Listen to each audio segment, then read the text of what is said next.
Voici 3 erreurs juridiques que beaucoup de Congolais commettent sans le savoir. Vous savez, avant d'aller plus loin, la plupart de ces erreurs que l'on va citer tout à l'heure ne sont pas commises par ignorance de la loi, mais c'est tout simplement par excès de confiance. On entend de phrases comme c'est mon frère, c'est mon pasteur, c'est mon beau-frère, c'est un membre de ma famille, c'est un ami, une amie d'enfance, de longue date et tant d'autres phrases. À cause de cette relation, nous faisons confiance aveuglement. Pourtant, en droit, la confiance ne remplace jamais le précaution. Voici donc la première erreur. Ne pas vérifier l'authenticité. Beaucoup achètent une parcelle, achètent un véhicule, achètent une maison et tant d'autres biens importants en se contentant tout simplement de ce que le vendeur leur dise. Souvent, c'est tous les documents sont en ordre.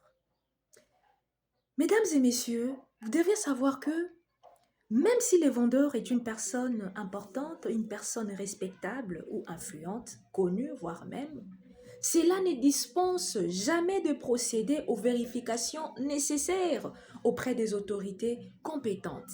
Avant d'acheter une parcelle, une maison, un véhicule ou tout autre bien, vous devriez vérifier. Vous achetez une parcelle aujourd'hui à titre d'exemple et quelques temps après, on vous informe que la parcelle fait l'objet d'un litige. C'est à ces moments-là que vous allez courir auprès des autorités compétentes pour réellement vérifier les documents.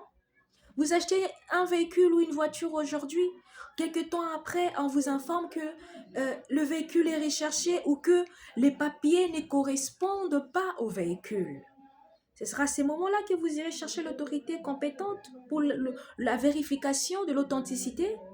Ici, la règle est très simple. Faites confiance, mais vérifiez toujours. Deuxième erreur, signer sans lire.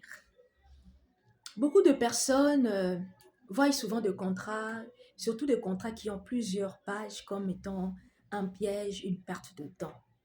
Et ils se découragent rapidement.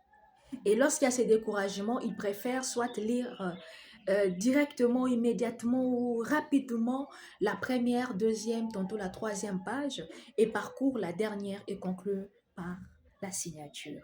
Pourtant, ce sont souvent les clauses importantes, ce sont toujours des clauses figurant partant au milieu du contrat qui déterminent vos droits et vos obligations. Certaines personnes même, vous devez savoir, mal intentionnées, comptent justement sur cette habitude, sur la flemme de certains Congolais pour insérer les conditions désavantageuses. C'est pourquoi vous devriez toujours prendre le temps de lire chaque page scrupuleusement.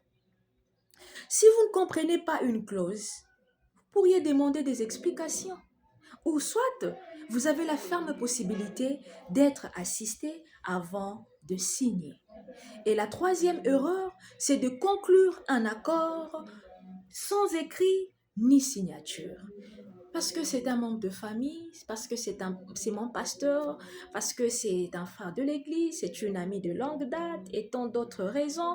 On prête l'argent, on vend un bien ou on conclut un accord uniquement par la parole. Et lorsque le conflit survient, chacun raconte sa propre version de fait. Et il devient beaucoup plus difficile de prouver ce qui a été convenu au préalable. Pourquoi il faudrait écrire? Pourquoi nous devrions signer? C'est pour que nos deux parties soient protégées. Ce n'est pas un manque de confiance, mais c'est juste une mesure de prudence.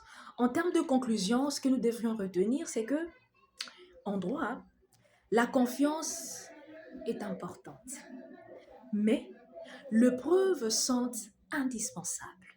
Protégez vos relations en protégeant également vos droits. Je suis Maître Myriam Massivi Longo, avocate au barreau. Veuillez vous abonner et rester en communication. Merci.